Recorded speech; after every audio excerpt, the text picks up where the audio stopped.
The Marvelous Land of Oz by L. Frank Baum. Chapter 1. Tip Manufactures a Pumpkinhead.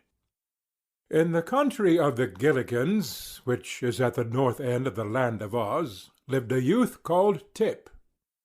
There was more to his name than that, for old Mombi often declared that his whole name was Tipitarius, but no one was expected to say such a long word when Tip would do just as well.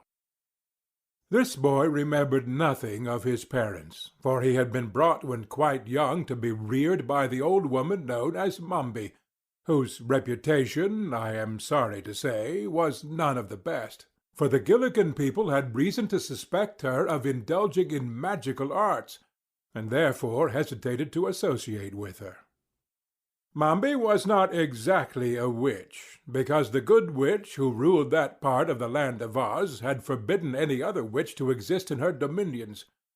So Tip's guardian, however much she might aspire to working magic, realized it was unlawful to be more than a sorceress, or at most a wizardess. Tip was made to carry wood from the forest, that the old woman might boil her pot.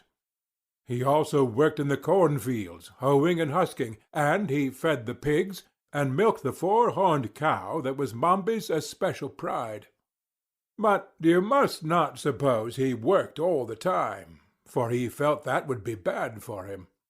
When sent to the forest, Tip often climbed trees for birds' eggs, or amused himself chasing the fleet white rabbits, or fishing in the brooks with bent pins. Then he would hastily gather his armful of wood and carry it home.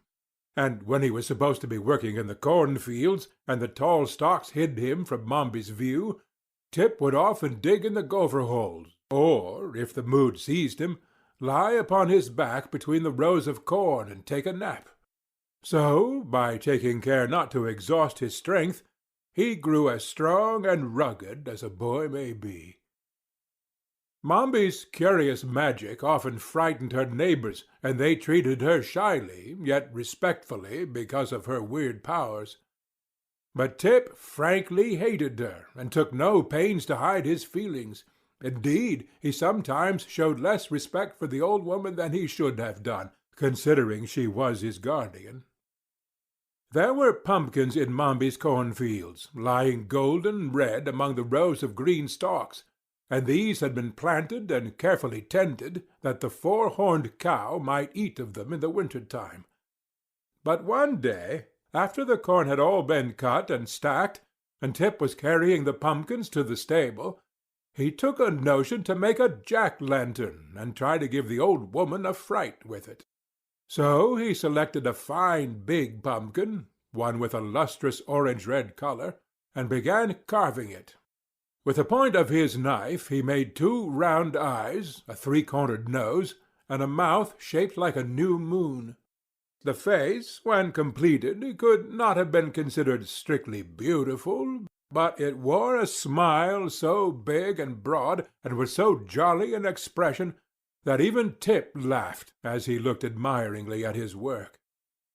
The child had no playmates, so he did not know that boys often dig out the inside of a pumpkin jack, and in the space thus made put a lighted candle to render the face more startling. But he conceived an idea of his own that promised to be quite as effective.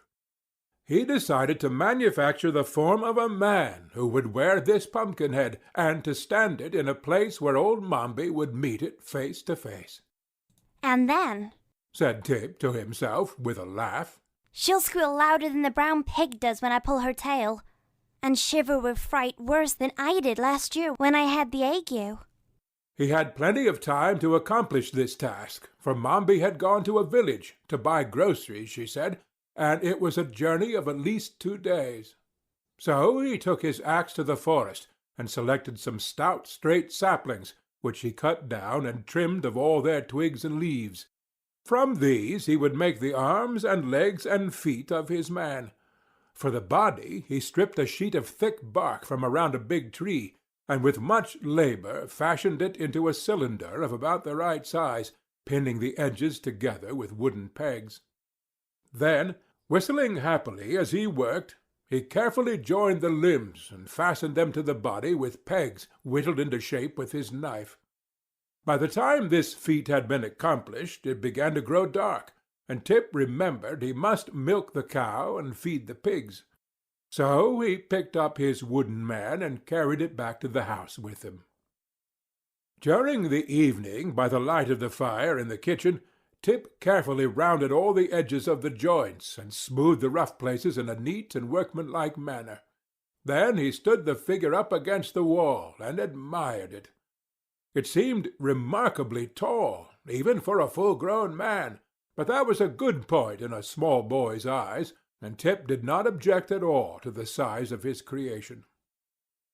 Next morning, when he looked at his work again, Tip saw he had forgotten to give the dummy a neck, by means of which he might fasten the Pumpkinhead to the body. So he went again to the forest, which was not far away, and chopped from a tree several pieces of wood with which to complete his work. When he returned, he fastened a cross-piece to the upper end of the body, making a hole through the centre to hold upright the neck.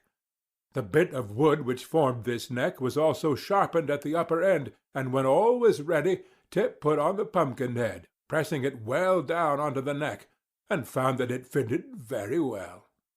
The head could be turned to one side or the other as he pleased, and the hinges of the arms and legs allowed him to place the dummy in any position he desired.